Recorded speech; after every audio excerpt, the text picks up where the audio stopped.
Welcome to Progressive Soup. My name is David Stevenson. I'll be tonight's host. With us today, we have Drice Pickel and Lynn Taborsak. We're going to talk about a problem that people probably don't think about as often as they should, because it's a problem that faces all of us as a community, and that's homelessness. Let's start off by hearing something about the event that you held for 2 weeks, Lynn. Go right ahead. We had an encampment of the homeless on the grounds of City Hall from July 1st to July 14th. And there was a reason for that. We're very disappointed in the progress that the mayor has made on his 10-year plan to end homelessness. In fact, I think after these 2 weeks, I'm prepared to call it, it's not a 10-year plan, it's a 10-year hoax. And we aren't doing what we said we'd do. But needless to say, every year during the first 2 weeks of July, one of the city shelters closes in order to do major repairs or fumigate for bed bugs or painting, whatever is necessary. So the Dorothy Day shelter, which has 17 beds, was closed. And I thought about it actually all of June and said, where are these people going to go? According to the city's own point-in-time count, we have 158 homeless individuals in the city of Danbury. The city shelter has 22 beds. I think 17 are for men and 5 are for women. So you have this picture here. You have 158 homeless people and 22 beds. I didn't like the way that looked. So we planned this encampment. We notified the city that we were going to exercise our constitutional right to petition the city of Danbury to actually fulfill its own plan. We didn't go to City Hall to say, we have a great idea, we think you should do this, we think you should do that. We went to City Hall to call attention to the city's own plan. And that plan only had 4 objectives. The one that we're talking about is the objective that says the city of Danbury will increase the supply of permanent housing units to meet the projected need of homeless persons. And they went on in that plan to say, well, in the first year we're going to create 10 units. The first year would have been 2006. That's when the city council approved a resolution and adopted the plan. So 10 units in the first year, 15 units in the second year, and I think they said 30 units in each of the next 3 through 10 years. And we don't see that happening. We don't see permanent housing being created. We see a mad scramble to have emergency shelter beds at 9 o'clock at night. And that means that we have an awful lot of homeless people who are just on their own from 6:30 in the morning till 9 o'clock at night, walking the streets, in the Danbury Public Library, sitting on benches in our parks with no place to go and no place to call home. So I'm very disappointed. You mentioned solutions. What other solutions were specifically planned out in this plan, which was adopted in 2006? You say? Yes, it was adopted by the city council. So just a numerical objective in terms of increasing numbers of. They had 4 objectives, and I think that people can access the plan themselves on the city website. And this is the objective that is the most meaningful, because it's a commitment to provide permanent housing for folks. And actually, Drice and I went up to Manchester to look at the beautiful supportive housing that they opened in December. Manchester is a city. It's just north of Hartford. It's a city of 58,000. So it's fairly comparable to Danbury. No, it's not comparable at all. Danbury's much bigger. Danbury has a bigger problem. Well, 80,000, 50,000. It's sort of a mid-sized city. Well, here's the point. We went up to look at it because that's what we were looking for. What do we want to see here in Danbury? And we saw what they had done, and it's wonderful.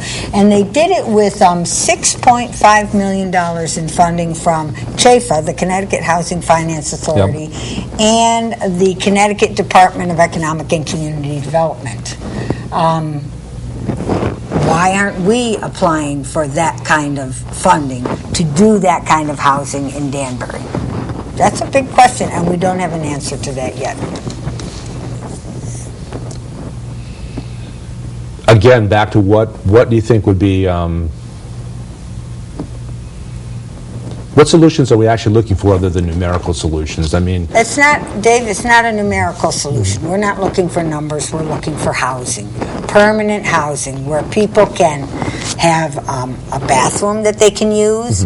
For instance, if people don't know the shelter system, and Drice can talk about this, if you are homeless and you would like to take a shower, because maybe you want to apply for a job and you want to be presentable and you don't want to stink, you may take a shower at the city shelter between 8:30 and 9:30. 1 hour, you know? That's not acceptable. People need to have permanent housing. Housing with a bathroom, a kitchen where they can prepare their own food if they desire, a bedroom, you know, a living room. They need to have permanent housing. They need to have a closet to put their clothes in. Could you imagine going on a job interview, trying to put on a tie and a decent shirt and a blazer that's been hanging in a tree at Cherry Wild Park? You know, you're not going to get hired for those jobs. that does present a series of problems that it seem like they have a fairly reasonable, simple solution. But I'd love to hear, Drice and I have actually been working on a little campaign to try to make homelessness a higher priority for the city of Danbury. Okay, We're not from Brookfield, we're not from New Fairfield. We want our city to step up and take some action. They've been sitting on their hands for too long. It's a great plan, do it. But Drice and I think we've been working together since January when he started a petition, but he would be delighted to talk to you about what it's like to be homeless in Danbury. Okay, Drice, you want to first tell about the petition that you formulated? I saw the plight of, there were 2 people that died this past winter because they were out in the cold. Louise had cancer. She was forced to leave Dorothy Day at 6 o'clock in the morning, and she got a pneumonia and died. There was a black person, I don't remember his name. Ray Hill. Ray Hill, he died over on West Street because he couldn't get in a shelter. When I saw the plight of these people, I said, hey, this can't work. And I get teary-eyed every time because there is a lot of things that the city can do and they're not doing it. But Drice was homeless himself for almost 6 months. But you know, I don't blame the people at the bottom of the system, you know, because it all comes from the top. You know, they got a 30-day rule now, which I don't enjoy that at all because then they're out in the street anyway. So what good is it? What does that mean? What is the 30-day rule? Explain the 30-day rule. It means that once April 15th came, you had 30 days and you were out. And no, it was April 15th. It was 30 days and out. It's ironic, tax day. Well, but the problem we have here is that, you know, I've been to HUD, I've been to every meeting there is for the last 4 months, and all I see is that they're not even working on it.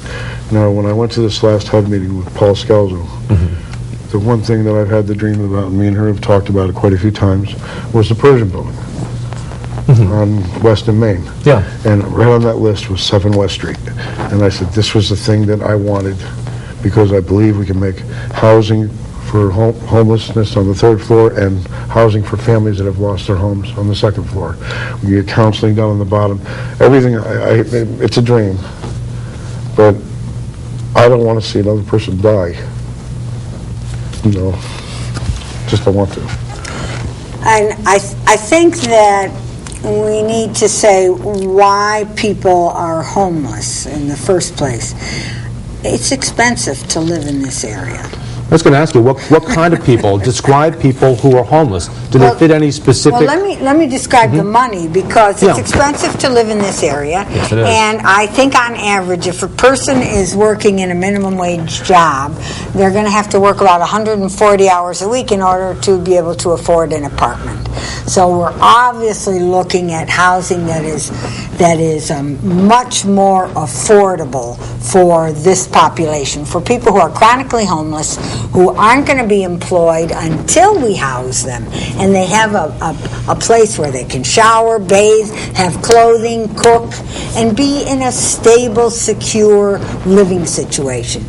Then a lot of opportunities open up. So what we have to realize is we don't have housing for people who have very limited incomes that they can afford no matter what kind of job they have in Danbury. It's unaffordable.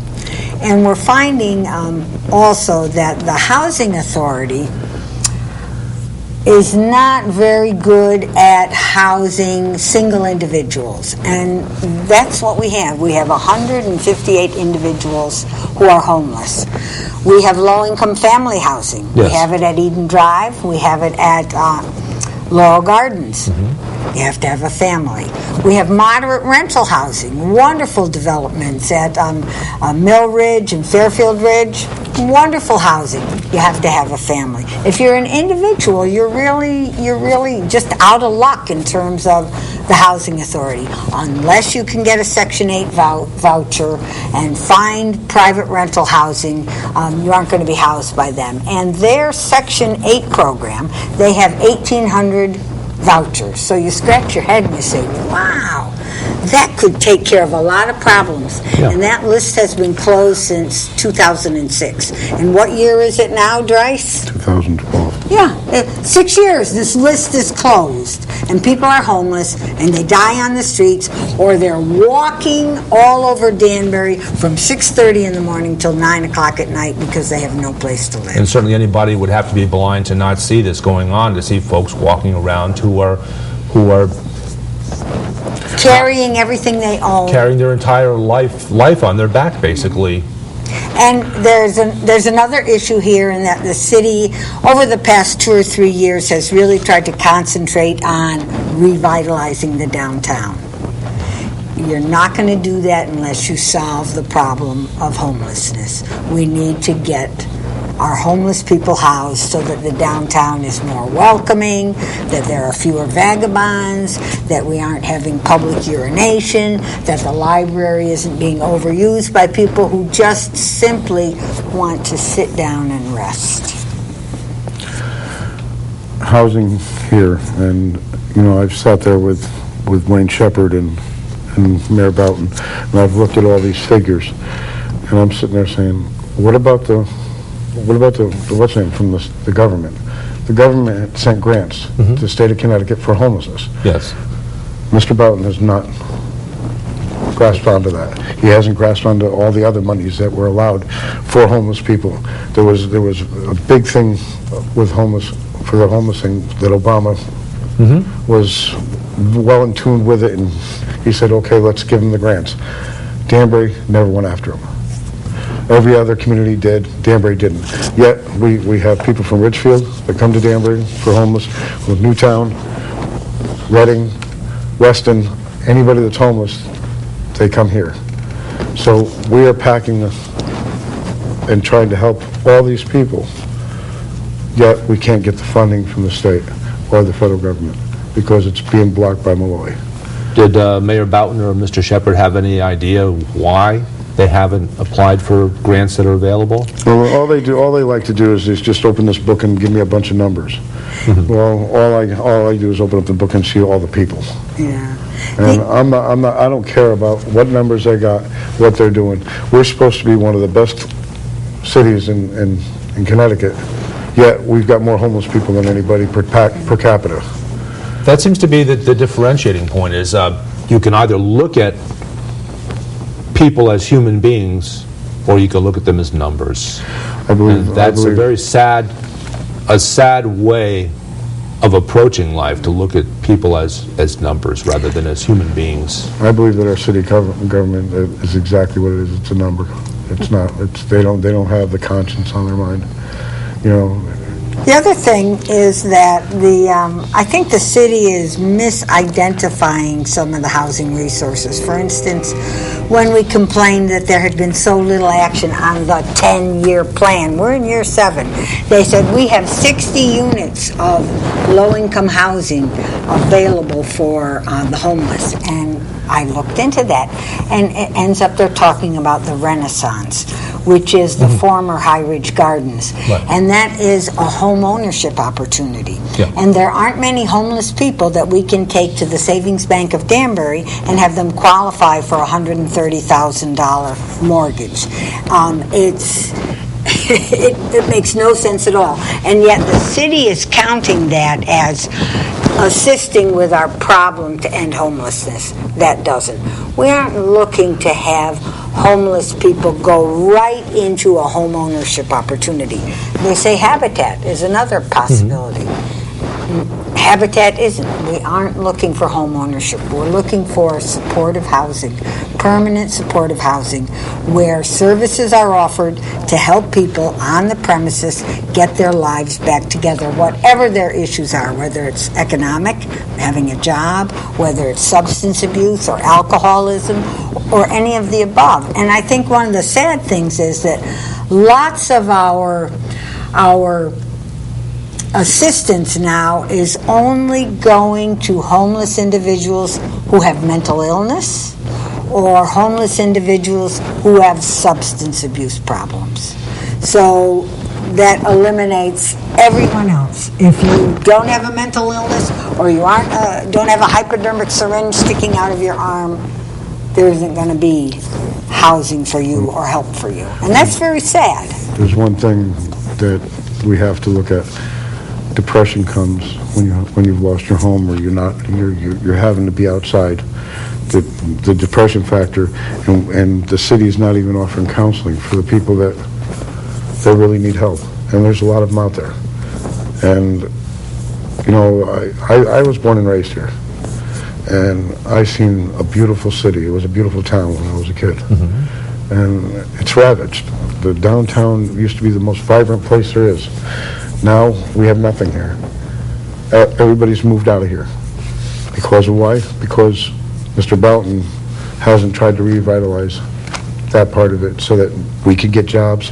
If you can get jobs for these homeless people, you can help put them back on their feet. Laborers' jobs, anything, cleaning up the city, doing anything.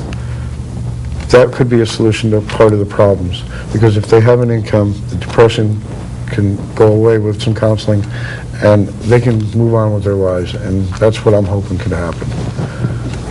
I've seen too many people that are totally distraught and ready to give up on themselves because of this problem.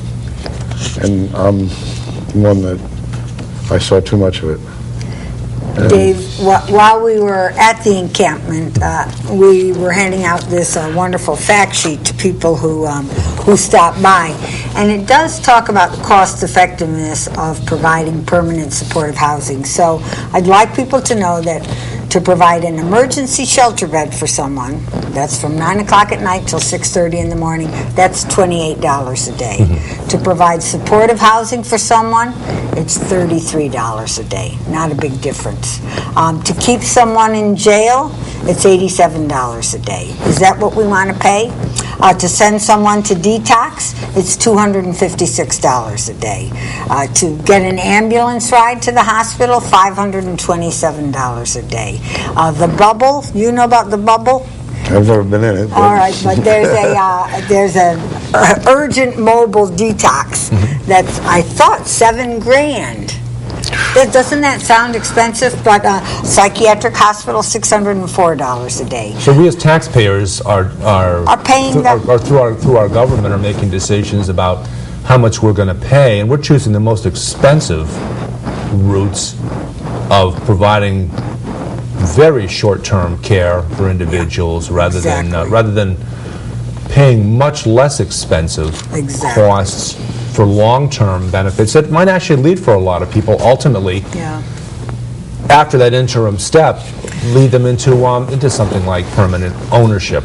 And the other thing that our folks did, and I wanted to just emphasize that we had 3 women at the encampment, we had 6 men, and we had 1 homeless dog. But we did also circulate a petition here and got lots of signatures, but the petition simply urges the city of Danbury to make the 10-year plan a high priority as the city begins the long-anticipated revitalization of the downtown.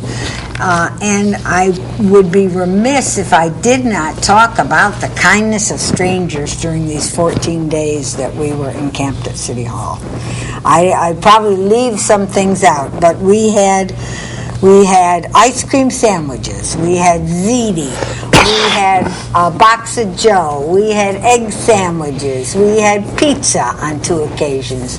We had the striking workers from 1199 come and bring us boxes of soup and peanut butter and jelly and bread and muffins. We had an SUV that neither Drice or I could afford, drive up, and 3 girls handing out 2 bags of delicious bagels.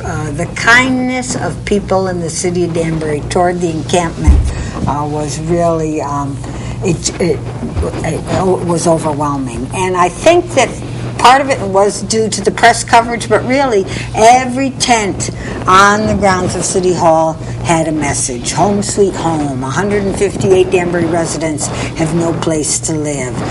Fulfill the plan. Build housing. We'll help build it. That people, when they drove by, saw all of those messages, and lots of them responded so positively. You know, there were a couple of goofballs that drove by and said, "Get a job!" But if you weighed both sides, there was a very generous outpouring of support from people in the city of Danbury. So underneath that very cold, harsh exterior of people looking at human beings as numbers, underneath that, there's a lot of warmth, and this truly is a wonderful city that is so willing to open up its heart to help out folks. Yeah, and one of the problems is that Danbury residents think that we can't afford to build this housing. And what they need to understand is that there is state and federal funding available to build this housing. And if they don't build it here in Danbury, that means Danbury taxpayers' dollars that they pay in their sales tax and their federal income tax and their state income tax are going to help people in Manchester, Bridgeport, New Haven, Willimantic, all over the state. There is a goal to build 10,000 units of supportive housing for the chronically homeless. We've already built 5,000 in the state. None of it here in Danbury, the 7th largest city. That's wrong. We have a homeless problem. It's not getting better. It's getting worse. And they are awful conditions. Being homeless is exhausting. It takes away your dignity, your strength, your health. It puts you on the street for 12 hours a day. And during the summer, when there are only 2 shelters, it can put you on the street 24/7. Depression becomes a big issue here. It might be suggested that before people criticize, maybe they ought to try being homeless for 24 hours and living out on the street without any lifeline, so to speak. I have to tell you that the Continuum of Care, which is all of the agencies that provide services for the homeless, sponsored a homeless simulation because they wanted agencies to know what it was like to be homeless. And not enough people signed up, so they canceled it. People didn't want to actually. People didn't sign up. They didn't want to know what it was like. It's summer, maybe they're all on vacation, but they didn't really need to do a homeless simulation. They needed to come up to City Hall and talk to those 9 individuals who were camped out with no place to be during those 2 weeks. I was there during the day, and I saw some really good things. People really came in, and they were heartfelt, and I was very happy with that. I didn't know what this was going to bring when it came. I couldn't be there, but I could be there during the day, and I seen a lot of good things there. The interesting thing was that while we were there during these 2 weeks, the mayor didn't come out of his office to talk to people in the encampment. No city council member came to speak to people. Our town clerk, Laurie Kabak, didn't come out and talk to the homeless. Our treasurer, Dan Jowdy, who's a great guy, didn't stop by and talk to the homeless. So while they had an opportunity to find homelessness right in the front yard of City Hall, our elected officials didn't. They ignored this encampment as So- best they could. So people that are in the seat of power insulated themselves People who from are what- sitting from on what their they didn't- from what they hands, didn't want to see. sitting on their hands with the 10-year plan, didn't come out and talk to us. The only good thing that I got, Mr. Shepherd and me had many conversations. And Mr. Boughton came in, and he had helped my boy when he was younger because he had speech problems, and he got him help. And my son's doing well. So I talked to Mr. Boughton as a person, and I asked. There's no way you can just sit there and tell him he's got to do it.